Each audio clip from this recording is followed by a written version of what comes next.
আবার স্বাগত সবাইকে জানাই নতুন একটা ব্লগে। তো আজকে আমি যেতে চলেছি খুব সুন্দর একটি জায়গায়, একটা খুব দর্শনীয় স্থান। সেখানে যাব, গিয়ে তোমাদেরকে পুরোটা ঘুরে দেখাবো। কি কি দেখবে তোমরা, কিভাবে আসবে, সব কিছু পেয়ে যাবে ভিডিওর মধ্যে। তো চলো তাড়াতাড়ি যাওয়া যাক। তো ফাইনালি বন্ধু, আমি এখন চলে এসেছি বাগমারা রানী রাসমণি ঘাটে। আর তোমরা দেখতে পাচ্ছ আমার পিছনে হচ্ছে রানী রাসমণি মন্দির, ঠিক আছে। আর তোমাদের চারিপাশটা একটা ঘুরে দেখাই। দেখতে পাচ্ছ তোমরা চারিপাশের পরিবেশটা কত সুন্দর। আর তোমরা আসলে এখানে পেয়ে যাবে একটা বড় এত সুন্দর ফাঁকা মাঠ। এখন হচ্ছে ঘড়িতে বাজে সকাল 9টা। আর সকালের পরিবেশটা খুবই দারুণ আর মনোরম। দেখো আমাদের পিছন দিকে রয়েছে গঙ্গা, যার আরেক নাম হচ্ছে হুগলি নদী। আর এত সুন্দর একটা পরিবেশ যে পিছনে দেখতে পাচ্ছ কত গাছ আর বসার জায়গা রয়েছে। আর সকালের পরিবেশটা বলতে গেলে ফাঁকাই থাকে, আর বিকেলের দিকটা দেখলে খুব লোক হয়, ঠিক আছে। তো চলো চারিপাশটা তোমাদেরকে একটু ঘুরে দেখাই। শান্ত স্নিগ্ধ মনোরম পরিবেশ আমাদের এই রানী রাসমণি ঘাট। রানী রাসমণির এক বীরত্বের কাহিনী এবার আমি আপনাদের সামনে তুলে ধরেছি। এখানে যে গঙ্গাটা দেখতে পাচ্ছেন, এই গঙ্গায় তখনকার যুগের কিছু জেলেরা চাষাবাদ করে নিজের জীবিকা নির্বাহ করত। কিন্তু তখনকার যুগের কিছু ইংরেজের অত্যাচারের ফলে তাদের চাষাবাদ পুরো একদম বন্ধ হয়ে যায়, যার ফলে রুখে দাঁড়িয়েছিল আমাদের এই রানী রাসমণি। তিনি একমাত্র বলেছিলেন, এই গঙ্গা আমার, আর আজ থেকে আমার জেলেরা এই নদীতেই চাষাবাদ করে নিজের জীবিকা চালাবে। আর সত্যি কথা বলতে আমাদের অনেক গর্ববোধ হয়, আমরা এমন এক রাজ্যে জন্মেছি, এমন এক জায়গায় জন্মেছি যেখানে রানী রাসমণি আমাদের এই দেশেই, এই রাজ্যেই জন্মেছিলেন। তো বন্ধুরা, আমার পিছনে রয়েছে এখন মন্দির। আমি এখন মন্দিরের ভেতরে ঢুকবো, আর মন্দিরের ব্যাপারে তোমাদেরকে সব কিছু বলবো, আর মন্দিরটাকে ভালো মতো ঘুরে দেখাবো তোমাদের। তো চলো ভিতরে যাওয়া যাক।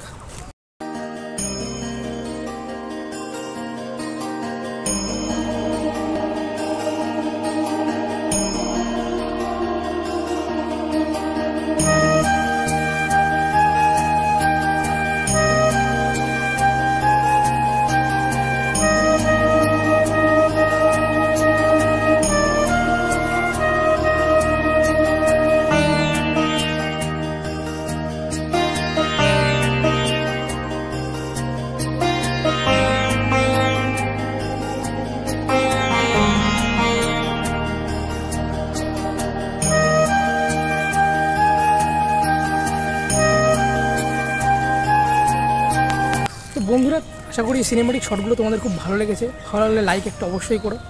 আর একটা কথা বলি দিই, ভিতরে কিন্তু ভিডিও করা নিষেধ। আমি যেটুকু ভিডিও করতে পেরেছি সেটুকুই তোমাদেরকে তুলে ধরেছি। আর উপরে ঠাকুরের ফটো ছবি তোলা নিষেধ, ঠিক আছে। আমি গেছিলাম, তো আমাকে বলো যে ভিডিও বন্ধ করো, বন্ধ করে আমাকে বাইরে আসতে হলো। আর এখন আমি তোমাদের এখানে আরও অনেক ঘোরার জায়গা আছে, আমি তোমাদেরকে চারিপাশটা পিছন দিকটাতে আরও ভালো করে ঘুরে দেখাচ্ছি, ঠিক আছে। তো চলো যাওয়া যাক।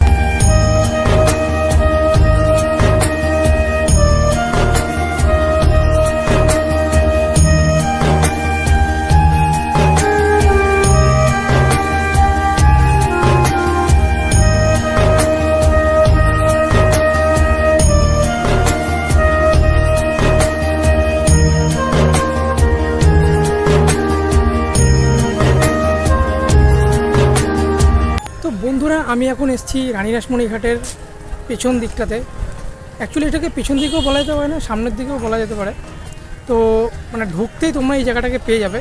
তো আমি এখন যেই জায়গাটা দাঁড়িয়েছি, এটা হচ্ছে পুরো মাটির রাস্তা, ঠিক আছে।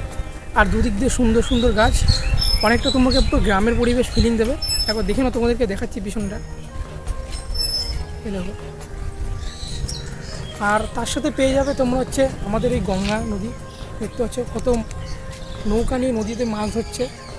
আর এই রাস্তাটা পিছন দিকে দেখো একদম সোজা চলে গেছে, পুরো পুরো সবুজ অরণ্যে ঘেরা রাস্তাটা, আর মাটির রাস্তা, পুরো তোমাকে গ্রামের অনুভব ফিল করাবে। তো বন্ধুরা, রাস্তাটা তোমাদেরকে একবার ব্যাক ক্যামেরা দেখাচ্ছি, দেখো কতটা সুন্দর। আর আমি একটু হাঁট চাটতে এখন সামনের দিকে যাব, আর তোমাদেরকেও দেখাবো। দেখো একদম ফাঁকা রাস্তা, রাস্তার মধ্যে কেউ নেই। আর এই দেখো চারিপাশে রয়েছে কত নৌকা। এই যে সামনে তোমরা নৌকা দেখতে পাচ্ছ, ওই যে একজন নৌকা দেখো বসে আছে। তো রাস্তাটা খুবই ফাঁকা। আর এখানে আসলে সকালবেলা হোক দুপুরবেলা হোক, তোমরা একদম নির্ঝুম পাবে, আর তোমরা পাখির ডাক শুনতে পারবে এখানে।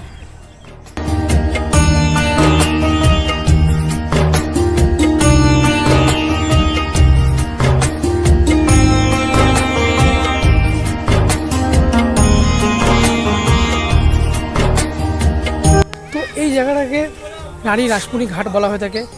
আর এখানে হচ্ছে বিখ্যাত কিন্তু একটা জিনিসের জন্য আছে, হয়তো তোমরা শুনেছো, এর নামে আরেকটা নাম সেটা হচ্ছে ফুচকা পাড়া। হ্যাঁ, এখানে সন্ধ্যা হলে কিন্তু ফুচকা খাওয়ার লাইন লেগে যায় এখানে, ঠিক আছে। যে এখানটা যে আসলাম ভিডিওতে দেখলে তোমরা রাস্তাটা, ওটাই হচ্ছে ফুচকা পাড়া। আর বলে দিই এখানে যে মন্দিরটা আছে এটা খুবই ফেমাস। আর বলে দিই তোমরা কীভাবে আসবে, যারা যারা কলকাতা থেকে আসবে তারা তোমরা ট্রেনে করে কাঁচরাপাড়া স্টেশন নামবে, কাঁচরাপাড়া থেকে অটো ধরলে রানী রাসমণি ঘাটকে বললে এখানে তোমাদের নিয়ে চলে আসবে। তো কেমন লাগলো বন্ধুরা তোমাদের ভিডিওটা, তোমরা কমেন্ট করে অবশ্যই জানিও। আর যদি ভালো লাগে তো সাবস্ক্রাইব নিশ্চয়ই করে একটা লাইক করে দিও। আর একটা কথা বলতে চাই তোমাদেরকে, যে আমি যদি কোনো কিছু মিস করে যাই আর তোমাদের যদি কিছু জানার থাকে, তোমাদের কোনো কোয়ারি থাকে, তোমরা অবশ্যই কমেন্ট করো আর আমি নিশ্চয়ই রিপ্লাই দেবো তোমাদের কমেন্টে। তো চলো আজকের জন্য টাটা। দ্য বেফিক্রেস চ্যানেলে আপনারা সৌরভের সঙ্গে দেখছিলেন রানী রাসমণি ঘাটের খুব সুন্দর একটা ভ্লগ। আর আমার নাম সাগর, আর আমার কণ্ঠে আপনারা শুনলেন রানী রাসমণির এক বীরত্বের কাহিনী, ইংরেজের অধীনে যুদ্ধ করার কাহিনী।